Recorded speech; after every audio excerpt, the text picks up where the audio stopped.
Metallica, Attack, Justify, and Disassociate. How a heavy metal drummer responds to death magnetic criticism using offensive and defensive tactics. Who? Lars Ulrich, drummer for Metallica, a heavy metal band founded in 1981 with James Hetfield. What and where? Posted on the Listening Post blog network Wired, Lars Ulrich responds to death magnetic mixing criticism as told through Blender magazine. Quote, "Listen, there's nothing up with the audio quality. It's 2008 and that's how we make records.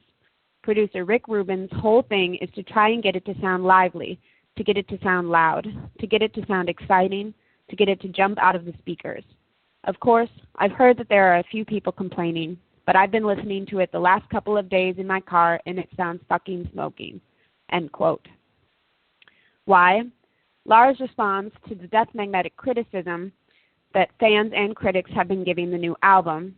According to the Listening Post, critics have derided the album as clipped, distorted, and overcompressed, saying that in fact the Guitar Hero mix of Death Magnetic is said to sound much better than the album version.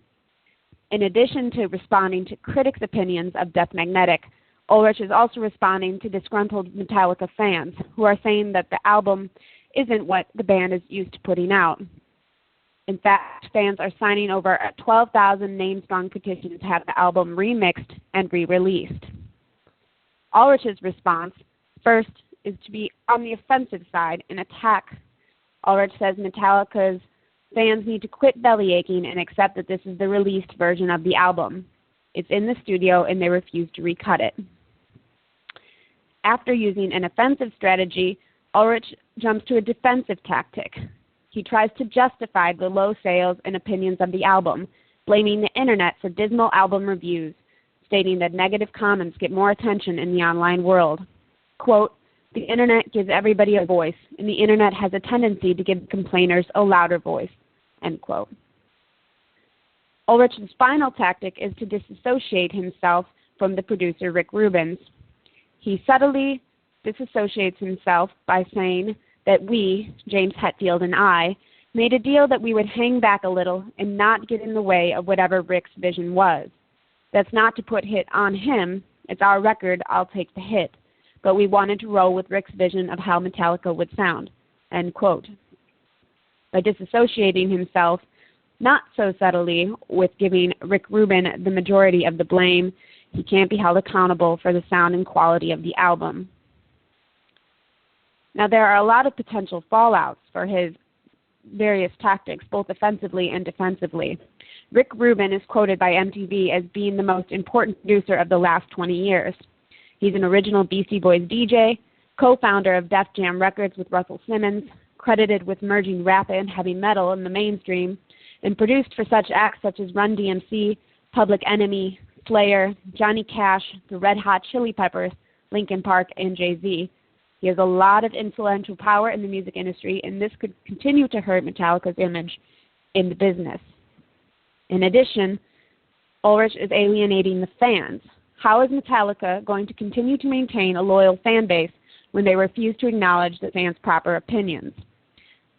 Recently, Metallica has had dismal record sales.